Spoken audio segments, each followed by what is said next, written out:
What's going on, everyone? Today we actually have the Samsung Galaxy Z Fold 5 here, surprisingly, almost an entire week early. This thing was actually just delivered today. Not gonna lie, I'm actually very surprised about it. I ordered it just like everyone else would. I didn't get this phone for free. I paid for it out of my own pocket. But the one thing about this phone that I'm really excited for is that I haven't had a foldable in a really long time because I made the mistake to actually sell my Z Fold 4 when the S23 Ultra came around, thinking that I wouldn't really miss it. But I do. The Z Fold 4 was my favorite phone, and now that it's completely gone, it actually made me really sad just being stuck with some other devices that I don't find nearly as interesting. So today I want to go ahead and crack this thing open because I am just, I can't wait any longer. I'm actually just really excited for this phone. I know it says that I can peel, but this is more satisfying. Maybe not. It's not really actually more satisfying. If anything, that was probably worse. Okay. Boom. The box is unlocked, and I already have my SIM. That's my SIM from the iPhone. It is going into here, and it is staying in this phone until whatever else comes out that's interesting. I will be getting the 15 Pro, but I'm not going to be making a big deal about it on this channel. I don't plan on actually using that phone, and funnily enough, my iPhone is actually going to be the trade-in that goes toward this because I can't really do it anymore. So up at the top, first thing you see is the Z Fold 5, and yeah, right there, it's just very slim. Same kind of looking, feeling phone as last year, and I'll go over some of the changes. And then in the top of the box, which I somehow managed to throw away, you do get the SIM eject tool, as well as you get the USB-C cable, which nice that they include it. You know, kind of wish for this price that you get the brick, but I feel like that is an old conversation and everyone's kind of just moved on and past that. But it does suck that they don't include it anymore, to be honest, because having extras is always nice. Anyway, we're gonna go ahead and unravel this thing for the first time. I got it in the Sierra Blue. Oh my god, not Sierra Blue, that's the iPhone color. I think it was just called Blue. Icy Blue. I got it in Icy Blue, and I'm actually really excited to see what it looks like, especially how thin it becomes when folded now. Okay. There we go. That is the color. This is the Icy Blue, and I can see already, just like at a first glance, they moved the flash from this position to here. This kind of oval was a little bit longer, and it housed that flash. Just around the device, though, I don't see.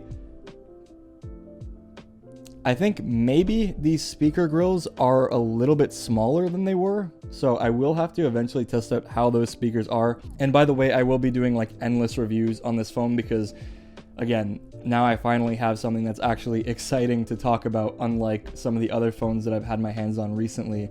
But I'm gonna go ahead and close it up for the first time. Wow. Oh, that actually makes like a pretty big difference in the way that you hold it. Because before the Z Fold with the old hinge, it used to close at like a wider distance, so you kind of had this like V shape almost of a phone instead of it folding completely flat on itself. And what's nice about this is I'm hoping this will kind of prevent a lot of the dust and stuff from building up in here after it's been in your pocket, which is one of the biggest complaints that I actually had with the Galaxy Z Fold 4. But aside from that, I mean, the crease, I'm not going to say that the crease looks any different. Maybe just like the tolerances being a little bit tighter. Oh, whoa. This is a lot more springy than I remember it being. This opens really nice. It kind of just like snaps. Ready? Yeah, it definitely feels nice in the hand. So let's go ahead and turn it on. There we go. So as it's turning on, let's just go ahead and walk you around the phone. You get the USB-C port, you get the microphone speaker on the bottom or the right or left, however you want to orientate the phone. You get another speaker on the top, You have the 3 cameras, which are basically the same, except now they're using a little bit of a different image processor just because of the 8 Gen 2 that's inside of here, which is pretty much the biggest and one of the only changes aside from the hinge. And aside from like the color and everything else, it's almost basically the same phone, except the inner display that you're seeing now is actually 1750 nits peak brightness versus 1000 on the original, like the Fold 4. So in terms of like brightness and usability outdoors, I'm sure that's going to be a big difference. And because of the image processor, this dinky camera that's in there is also going to probably look just a little bit better. But as I spend more time with this device, I will be able to tell you and let you all know. So I'm going to start with the setup. I probably should have put the SIM in before I ended up actually turning on the phone because it's going to make me restart it. Yeah, it just feels like the hinge, it's more snappy.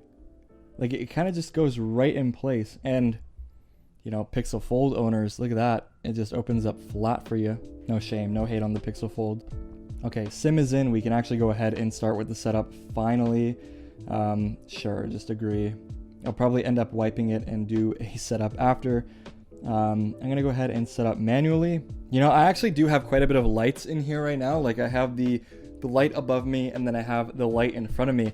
And I know this display definitely isn't on full brightness right now, but it is very bright and legible. Like I don't have a hard time seeing anything at all given how bright this room is.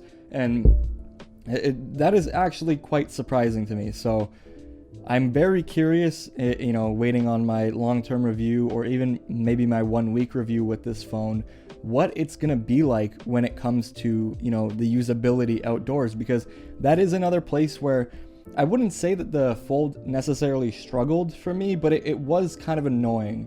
I'm actually just going to skip all the sign in and stuff like that and then just rush right to the home screen just so I can take a look at a couple things before we go, because I will probably end up just doing a complete like copy from one of my older devices. Okay, so here we are on the home screen and let's check that brightness level. We're like, let's crank that all the way up.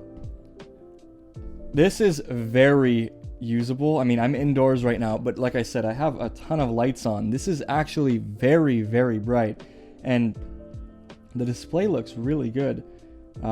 It's been a while since I actually used a Fold. Oh my god, I almost dropped it. It's been a while since I used the Fold, and having this in my hand now, just like it feels right. I do want to check out the camera actually, because it is the same camera. So one thing about the Fold that actually did surprise me was like how good the images actually are on it. And this is just like 1x, but you can see the detail in there. And with that 8 Gen 2 from Snapdragon in this phone, it is going to make a decent difference, at least in terms of the imagery production. But people always gave the Fold crap because the Fold didn't have the best cameras, and it should for the price point.